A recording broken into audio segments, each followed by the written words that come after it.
Hey, hey, y'all. Welcome. I'm so excited to be here today with this season's first guest, y'all. I have saved this powerhouse for y'all.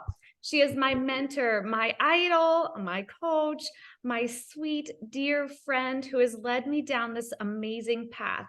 She is the reason why this podcast even exists, y'all, because she gave me the courage to do all of the things that God has put on my heart.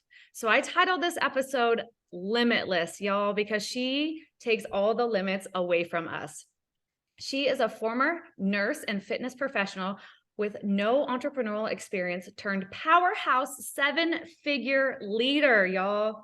As a multi-passionate entrepreneur, high-performance coach, speaker, event creator, and mom, she has unique experience both building multi-6 and 7-figure businesses, coaching others to do the same. From leadership, strategy, and mindset, she helps women become unstoppable and awaken their full potential.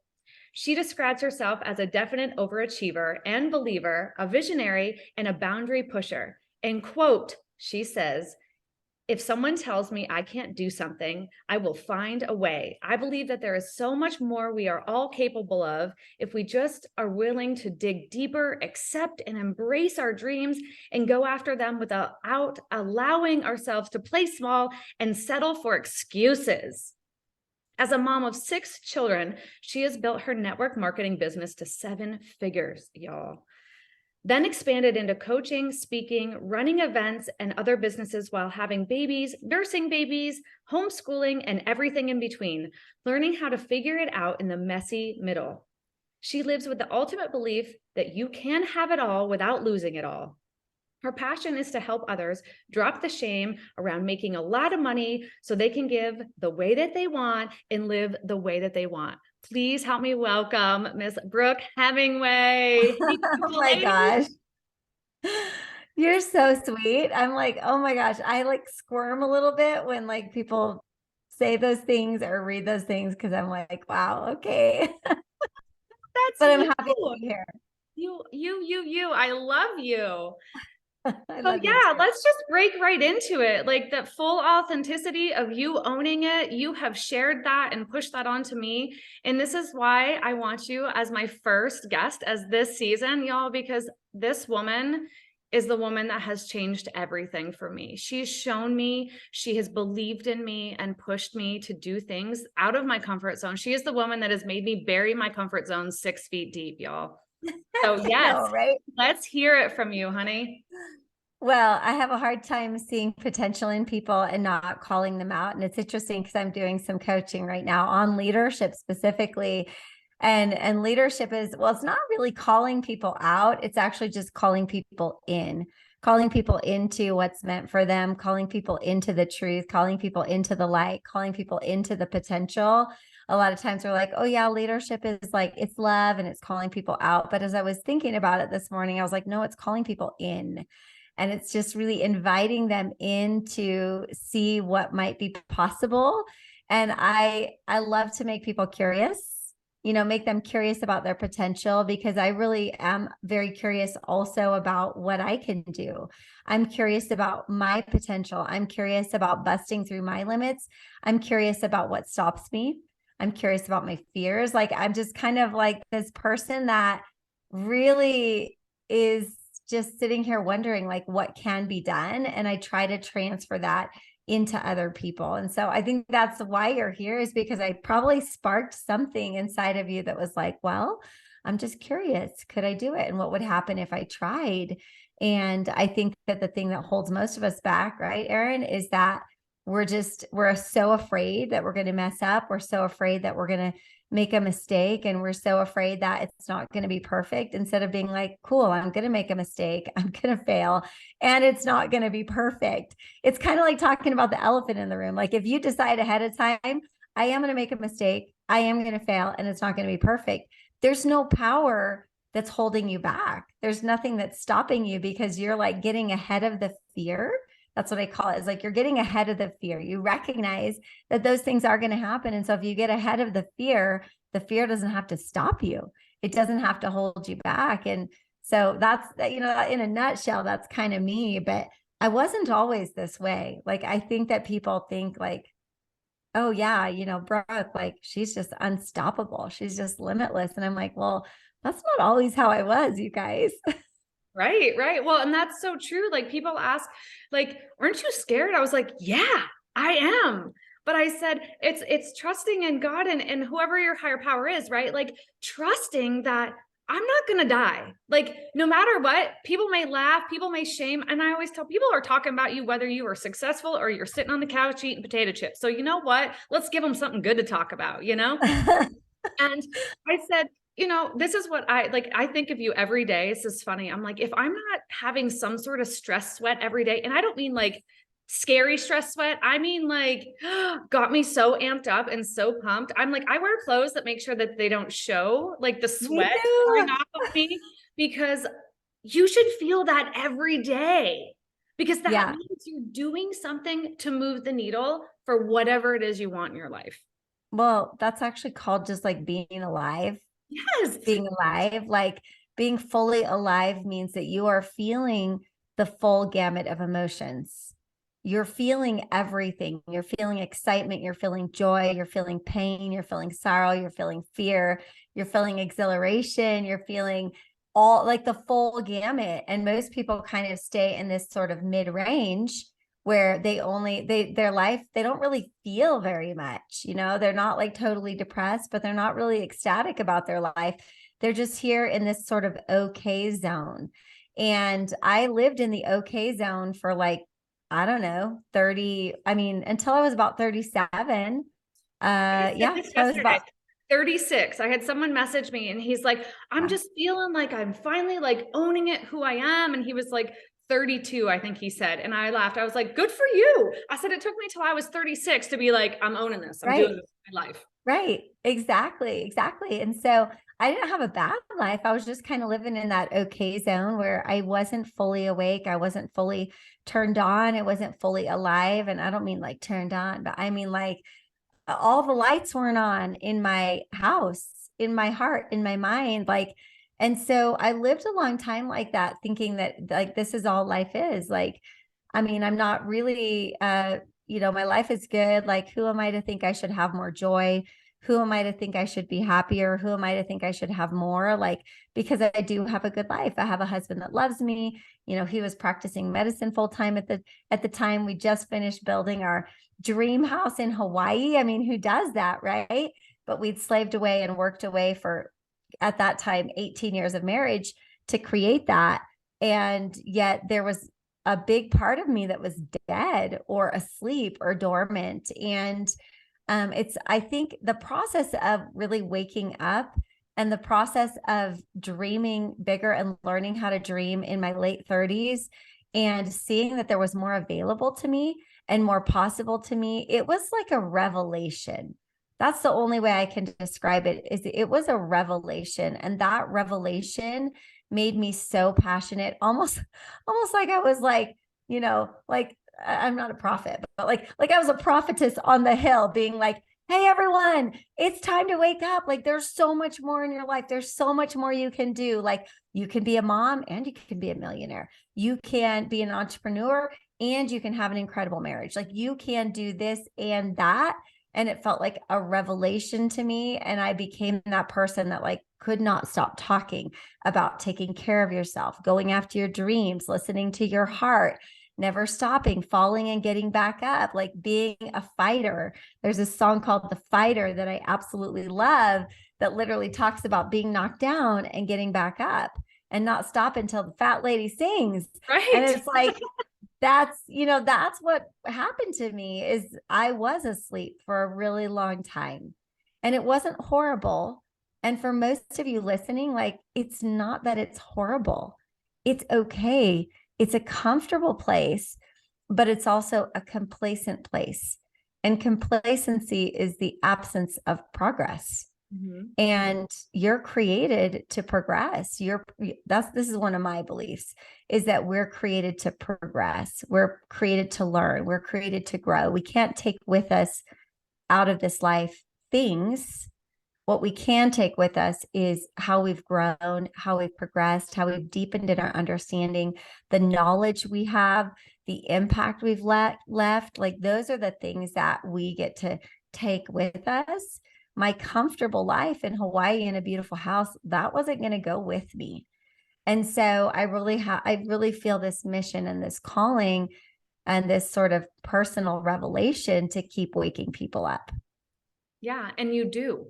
I said, there's so many people, and I was doing the same thing. So like mundane, like going through the motions, doing the things. And I was happy. I had the same way. If you guys don't know too, give you a little backstory about Brooke and I, and reason why our souls are connected. And I hope it's okay that I share this about us. Yeah. But y'all, Brooke and I were born the same month, like literally a couple days apart, right? When, like, I don't know what your birthday is, but a couple days apart, right? We were both married at age 19, like 2 weeks before we turned 20. Yep. Now I have 3 kids. I stopped at 3. Okay. And Brooke and Thomas have 6 kids, but y'all, like, our souls are connected. Like I said, I'm so drawn to her. And this is why she's such a mentor to me, because she has shown me the possibilities. So this is what I want you all to listen to and really take away from this, that you guys, it matters who you surround yourself with. I had surrounded myself with people for a long time that were very mundane, very comfortable, very, very much staying the same. And there was And nothing good people. Like, it's like they're not bad people. Not at all. And that's what I expressed deeply. Like there's nothing wrong with that, but there's also absolutely nothing wrong with wanting more for your life. I say, what do you do when you build the house, have the white picket fence, have everything that you ever imagined? I'm like, you sell it and you start over. Like, because it just up. Like that was a chapter of my life. I'm ready for the next chapter of my life. I don't want my chapters to sound the same. I don't want to look back at the book of my life and it be the same. Like, okay, just this one thing your whole life. That's not for me. And that has encouraged me and hundreds upon honestly thousands of women and men that to go after it, that you are limitless. The only thing holding you back is your own mindset and your own fears. And a lot of it is the fears of what we think other people are thinking, right? How weird is that? It's not even people are too busy thinking. People are really thinking about you. No, people are too busy thinking that they are about themselves. They're thinking about themselves. They're thinking about what they want. They're thinking about their problems. They're thinking about their kids, their misery, their job that they hate. Like they're thinking about so many other things. And they might think about you for a second in passing when they see something on social media or they see you in town, but they're not going home and perseverating about you. And, you know, along the lines of what you were talking about and being limitless is I was asked a couple of weeks ago, I was actually at church and we were kind of posed this question of like, you know, when you get to the end of your life, what are you going to regret? And most people gave like the same answers like that you always hear, like, oh, well, you know, maybe I'll regret not spending enough time with my family, you know, not spending enough time with my kids, or, you know, not making, you know, the memories and stuff. And instantly the thing that came to my mind, and I feel like it's personal for everybody, but when it comes down to it, I think the thing that I would regret the most is that I had lived afraid. If I had lived afraid, I don't want to live afraid. Now, that doesn't mean that I don't have fear, and it doesn't mean that you're not going to have fear that comes up. Fear is always present, but fear is an illusion. Fear is a figment of your imagination. Fear is almost always not real. It's a future focused thing. Like it's literally you projecting into the future what possibly could happen. And so if we kind of like zoom out and take a step back and we'd be like, you know what, fear is an illusion. It's future focused. It's not actually real. And it's going to be something that you experience and you feel, and it's going to trick you into feeling like it's real. So it's not that I don't experience fear or that you won't experience fear, but the question is, does fear rule the show? Is fear in charge? Is fear in control? Do you allow fear to stop you? And I don't want to get to the end of my life, this one precious life. And I don't want you to get to the end of your life and come up against like this vision of all of the things you could have been, all of the things you could have done, the kind of love story you could have had in your marriage, the kind of kids you could have raised, the kind of people you could have impacted, the kind of dreams and travel and memories and the rich experience you could have had in your life, but you didn't have that experience because you were afraid. You were afraid of what Sally, who you went to middle school with, said about you. You were afraid that you might look stupid and make a mistake. You were afraid that your mom wouldn't approve of you. You were afraid that you might lose all the money by investing in the business and you guys might go bankrupt. Well, guess what? There's thousands and hundreds of thousands of people who've gone bankrupt that are doing just fine nowadays, right? But like you get to the end and you're like, oh my gosh, I was afraid. Yep. I was afraid. And this one life I got, I played it safe. I played it boring. I was afraid. And I had this stupid fear that if I actually did the thing that I really wanted to do and that I was dreaming about, I would mortally wound my kids. And guess what? One of my kids was a drug addict anyways. One of them was married 5 times. One of them turned out fine. It's like, I should have just gone for the thing. Yep. You know, it's just like, I don't want anybody to get to the end of their life and realize that they lived a life based on fear, and fear was in charge of their life's decisions and their fate. And when you are able to recognize, and I think that this is a healthy activity for everybody to do, is to sit down and write down what all of your deepest fears are. Well, all of your biggest fears are. And when you're not taking action, or you're procrastinating, or you're putting things off, asking yourself, what's this about? What am I afraid of? What am I avoiding? What's really going on? You ask yourself these questions and you go ahead and realize and identify what those fears are, because if you don't even know exactly what they are, they definitely are subconsciously ruling the show. But if you can identify them and call them out, you don't have to hate them or be ashamed that you have those fears. It's like, okay, cool. I'm feeling afraid of opinions right now. But what's the truth? Like, what do I know about myself? What do I know is on the other side of that fear? Well, if I take this action, there's a potential that I get a new client. There's a potential that I get the business deal. There's the potential that I have, 50 more people that come to my event. Like, the potential is on the other side of the fear. So I get to weigh that. Hey, do I want to be afraid of Sally from 6th grade? Or do I want the potential of having 50 new clients? Okay, I want the 50 new clients. So I'm going to walk through that fear. Yep. I'm going to do it anyway, right? Yeah. Well, I always say, like, to touch base on last week's episode too, I titled "What If," right? And I said, we always look at the what ifs, and it's the same thing as fear. But just to kind of tie these two together, you guys, it's how you look at what if. You can look at that what if as a negative, right? Like, you're looking at only the negatives of what if I fail? What if I get laughed at? What if I can't make the payment on that? What if, right? What if my kids are like, what are you doing, mom? But I'm like, I had to throw those all away. And I changed that tone to what if, right? Like, Yeah. What if I'm super successful? What if I get to everything that I ever want? What if I get to provide my kids with way more experiences? And what if I leave the impact on my children to not be scared and stay sedentary on doing the things? My daughter, finally, my oldest daughter is finally, after a year of being with us as an ambassador, right? She has been on our products for 5 years. She knows that they work, but she had to get rid of the what if people say anything to what if I'm like, what if this potential, and she's seeing me light up because I'm so excited. And this is what this positivity of this what if is so contagious. Well, and I want to just say that children, and that's what you're teaching your children, to be courageous. Don't teach your children that mom does nothing or is so scared to do anything. Mom and dad can both rock your world. Yeah. More is caught than taught, right? And so the reason why she got to this point where she wasn't going to let other people's opinions or the fear of what people might say about her rule the show, because she has seen you work on that, right? And this point about the question it's so important, because the intonation and the energy behind the way that you ask the question matters. And in network marketing, since you're kind of bring that up, or honestly with anything that you're selling, right? If Right. you're asking the question, well, why would they want to do this? Instead of like asking the question, why would they want to do this? Like, what Yes. are all the reasons?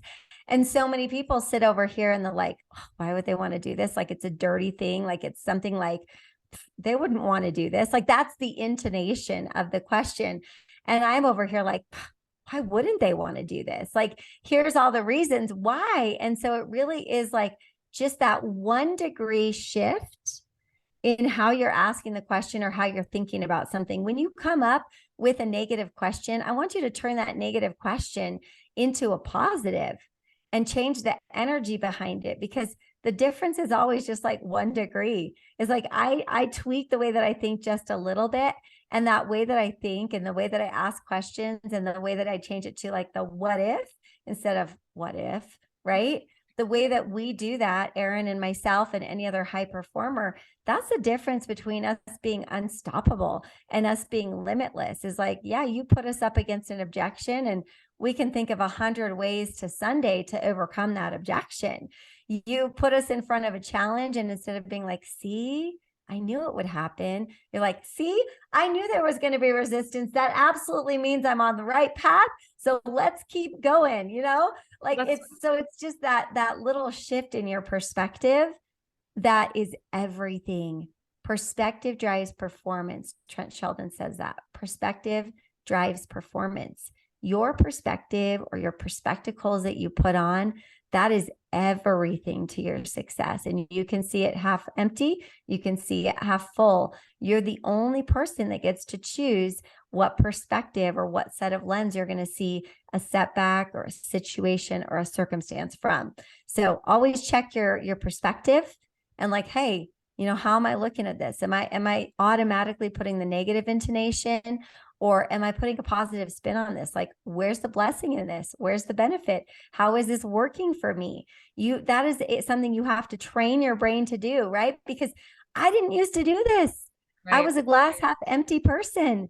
So this was like years and years of listening to podcasts, just like this podcast you're listening to, years of reading books and like reading lots of books, putting myself in rooms, hiring coaches, doing the work of healing myself, years and years to shift my brain to where now my natural inclination always goes to problem solving, always goes to solution, always goes to the positive. There is a way we can get through this, like even through some of the most difficult situations. So you can change. Like, that's the good news.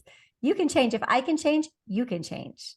And you can start at any age. Like, did you hear us talk? Like, it was 36 and 37 that we changed. Like, it can be 46 and 47. It can be 56 and 57. It can be whatever age. It can be 19 and 20, right? Like, Yeah. it's the idea of just shifting that. And the more you surround yourself with people that are doing that and encouraging you to do that, you're going to shift sooner, because it's Yeah. hard to be around people who are very successful and not want it too, right? So Oh, put yeah. yourself in the room with people doing better than you and learn and have that, like, take that courageousness that they have, put together, and like, they're sharing it with you. Take full advantage of that.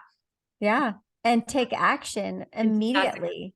action This is the over difference. perfection every time will win, Yeah. It's a difference maker. When my event finished, my Align event that you're always at, you're like always there front never miss row, like playing full out. I love it. I'm just like, yes, you're my full out kind of people. Right. But I got so many messages afterward that's like, what do I do now? Like, I'm so inspired. And one of the messages that I gave from stage and I've been talking about with people is like, you just have to do something. Like, Yep. you just have to take action. We can't get stuck in this perfectionism. Like, well, what's the perfect next step? It's like, no, what is the next step? What is an action that you can take after you're inspired from a podcast or a book or an event that you go to? What is an action that is moving in the right direction of your goal and dream? Because action begets action begets action. And sometimes you just, in fact, not sometimes, every time, you Yep. have to just get started. You have to just move. I think people look at what I've accomplished, which nobody else has done what I've done yet. Right? Yet. I say yet because there's, I've got my friend Whitney War. I always tell her all the time, I'm like, Whitney, you're going to be the next, like, legit triple diamond family, which to me is like double diamond plus a husband is a diamond, right? Yep. Not, any other way. And I'm like, you're going to be the next one, right? But I'm the only person that's done it. And I think people are like, oh, she's just an alien. She's just an anomaly. No, I'm not an alien. I'm not an anomaly. I have trained myself to be inspired, to receive the inspiration, the revelation, the download, to go to an event and immediately take action. Yep. And it might be considered an impulsive characteristic. Anybody listening to this podcast, you might be like, I feel like I'm too impulsive. I'm like, impulsivity is a gift when it's paired with inspiration and alignment, right? So if you're aligning yourself with your life's purpose, with God, that's what it is for me. And if I am, on the path in the right direction, I'm aligned. When I get that inspiration, I am impulsively going to act. And because I take action, I put myself in positions where I can't back out, where I can't stop. It's like, I've said like, oh, I'm going to do this. I've put the money down. I've joined the mastermind. I've paid for the hotel. I've bought the plane ticket. I have told my team I'm going to do this thing. Like, I've declared what I'm going to do. And it's like, oh crap, I am holding myself to my own accountability. And because I said I would do it, I have to do it. And so I just want to encourage you guys to, and it was funny, like, this story at Align, it was like that. Yeah. Right. Yeah. I talked about this multiple times. It's just like, that's the only way I can think of it, is like inspiration to action is like, it's like, how fast can you make it happen? It's like this little electricity thing that happens, that spark. And it's just like, go ahead and go with it, babe. Like, just go with it. Stop being so afraid that you're going to take the wrong action, and be more afraid that you're not going to take any action. That is terrifying to me. The thought of staying in the same place, the thought of being the same person I am today in 5 years, it makes me nauseous. It makes me sick. I do not want to be the same person in 5 years. I want to be better. I want to be better for my kids. I want to be better for my husband. I want to be better for myself so that I have more peace and joy. I want to be better for my community. I want to be better financially. I be so afraid that you're going to live the same year. That's what you should be afraid of. Yes, absolutely. And that's exactly why you have encouraged me to be so impulsive about my life. Like, when you release something, that I'm going to be like the one of the first few, right? I always say like at least top 5, I think, maybe top 10 of yes, I'm figuring this out. I don't know how I'm going to do it, but I'm going to figure it out. And so many people say, I can't. I'm like, no, you won't. Like, I have to make a lot of adjustments to make these things happen. And you say that again, like, let's say that it's not that you can't, it's that you won't. So just own it. Yes. I said, you have to tell your kids that you can't come to this event. You have to take money from here to put there. I know that I'm like, holy crap, I got to do this because I got to pay for this. I got to get the flights. I got to get the house. I got to get the plane tickets, or hotel. I mean, like all of those things. It's not easy. I have to shift my work at the salon. Like, I have to shift to make things happen, but I do it right now. That's what I said with the next event that I just signed up with you to learn and grow more. It was like, yes, I'm in. I have to figure this out. I immediately got on the phone and immediately started getting things all arranged. My husband's like, yeah, get it. Like, and I was like, Bill is going to kill me. No, Bill is going to be like, what is this BrookeHemingway.com charge again? Right. Well, the thing is too, is about husbands. I said, get them in there. Like Brooke has shared about negotiating the contract again. Make sure they're involved. Make sure if your husband is like, what are you doing? Show him, tell him, sit down and have the conversation with him. And this is why my husband is so supportive, is I've put my husband in the room too. My husband has met Brooke and all of these amazing people that are going to be on the show sharing with you. And he encourages me. He has faith in me. He trusts me. He trusts you because I put him in the room. He knows you. So you guys, show your husband, your spouse, whoever, your boyfriend, your girlfriend, whatever, show them what you're doing. Yeah. Don't just expect them to know. That's where you get that resistance from. If you don't have that support system, show them everything, lay it out and show them how excited you are and what the possibilities are and get them on board. And when you have support, you are even more limitless. And that's where, Brooke, knows Bill. And I'm like, don't worry about Bill. He's got us. He loves us. He loves what we're You know doing. what's really attractive and what's really magical in relationship is like your partner actually really wants you to be lit up. They Yes. want you to be excited about life. They want you to be alive. They don't want to be married to a zombie. They don't want to be married to someone that's resentful. They don't want to be married to someone that's unhappy. They actually want to be married to somebody that's awake, that's lit up, that's engaged. Because Yeah. our marriage has only gotten better. And it doesn't mean I didn't have to negotiate things, but I didn't do it from a place of you have to support me or a place of like, It's that tone. force. It was just this place of like showing them how excited I was and showing him like how much action I was taking and what the progress I was making and how excited I was about it. And like my excitement transferred to him. And so it's also in the way that like we show up and like we express gratitude and we show them that we're excited. And then we actually don't just show them that we're excited, but we start to take the action and they start to see the change. And it doesn't have to be a monetary change at first, but they see a change in how you're honoring your schedule. You're doing what you said you would do. You're working out every day. Like you are up leveling and they're seeing this and they're seeing that you're lit up. Like they will support you all day long if you're lit up and you're happy. Because guess what happens when you're happy and you're lit up? Yeah. More Everything's sexy better time, for them right? too. Oh my goodness, it's so true. But the other thing I just want to real quick share, just to give a shout out to my husband, who I'm so proud of. But Brooke, you have to realize you haven't just encouraged me, you've encouraged my husband, because he's watched me grow and learn and like, stay to the positive. It's given him so much courage. He has started his own business. He has expanded, and even quicker, he's taking action over perfection, figuring it out very quickly. We had sat down when he first started his own business and he's like, I want to expand in like a year. You guys, he didn't even wait 6 months and he's expanded. So that's the thing, like this positivity, this action over perfection is contagious. So once you Yes. start, your husband jumps on board too, that he may love something, but he's too afraid to try it or do it or step into the next level. When one of you starts stepping up, like your spouse wants to be like, yeah, I'm in, I want to learn and grow too. So it's been Yeah. such a beautiful experience over the last few years. And there has to be hardships along the way, but Yeah. holy cow, when you can just be like, okay, that was a pivot, like Well, when isn't that, up, it's like, okay, plot twist, pivot, let's figure it out. yeah. Everything happens for a reason. Isn't that even the like what we mean when we say limitless though, is like limitless isn't just about you.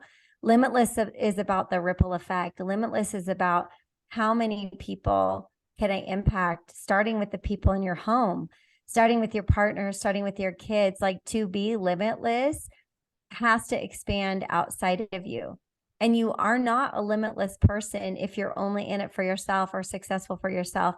You are a limitless person when you expand your influence, and your influence again starts in your home, how you influence your partner, how you influence your children. And when I think about being limitless, that's what I think about. That's what I envision. I envision, arms wide open, running down the beach, like into all these people that I love and being surrounded by all these people, that I've seen succeed. And like, that's what I want. To me, limitless is opening the door for yourself and living awake, but then it's always turning around, reaching back. And Denzel Washington says, reach one, teach one, right?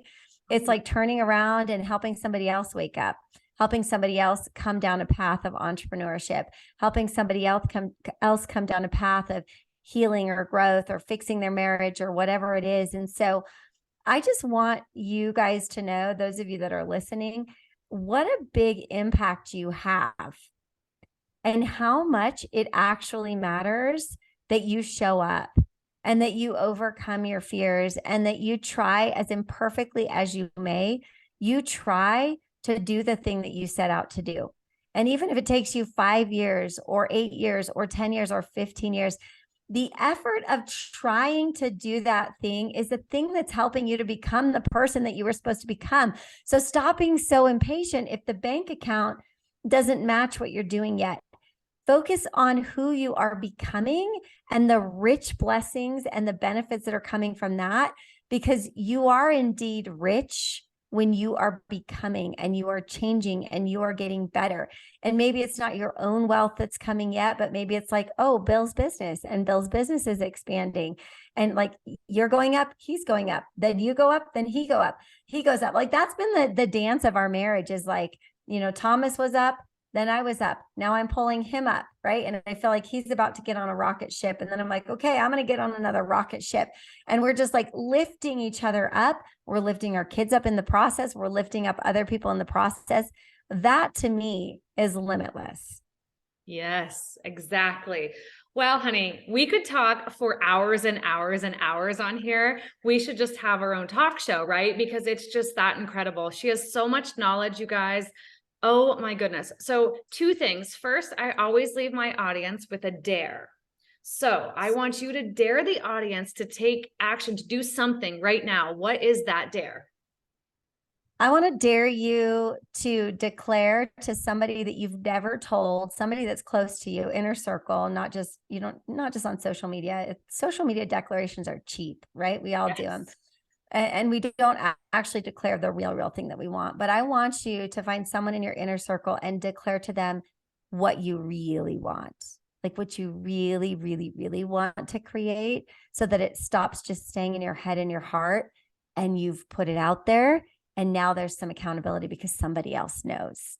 Yes, it should turn on that stress sweat we've been talking about to tell that person. Like, I remember when I told Bill I wanted to start this podcast, I was nervous as heck. I shouldn't be nervous to tell Bill. And I was like, this is what I want to do. So yes, that is awesome. But I put it out there. I told my best friends and my husband, I was like, I was like, well, I guess I'm doing this. Like we talked about, you say it, and then I'm going to do it, because I'm never not going to do it. I'm like, you're the same way. Hold my pink drink and watch this shit. Right.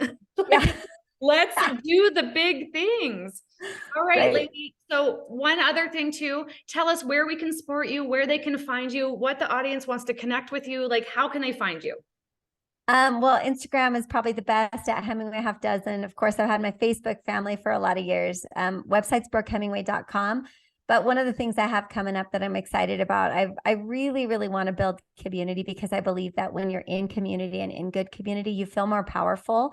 You're able to release the limitations and you have more accountability. So I've been growing the Good Life Coaching community for about a year. Well, a little bit less than a year, maybe about 7 months. And I'm doing quarterly 1-day conference events. And so April 22nd, I'll be in Dallas. If you want to be at the Good Life Gathering, this is not just like a ho-hum hype fest. This is like workshop style, dig in, get the work done, eat together, break bread together, network with people. So you can meet me there, and you can grab your ticket off my link on Instagram. I will drop all of this in the show notes, y'all, so you can just scroll down and find it with so much ease. And I will be at every one of Brooke's events. So I would love to figure out, if you're local, how to get you there. And if you're not local, I would still love to sit with you and break bread with you. Thank you so, so much, with all of my being, for you being here today and sharing with everyone. You guys, I hope you realize how blessed you are to have this knowledge and have these wise words from my dear friend, Brooke. I love you, pal. I love you too. Thanks for having me on today. And thanks for listening, guys.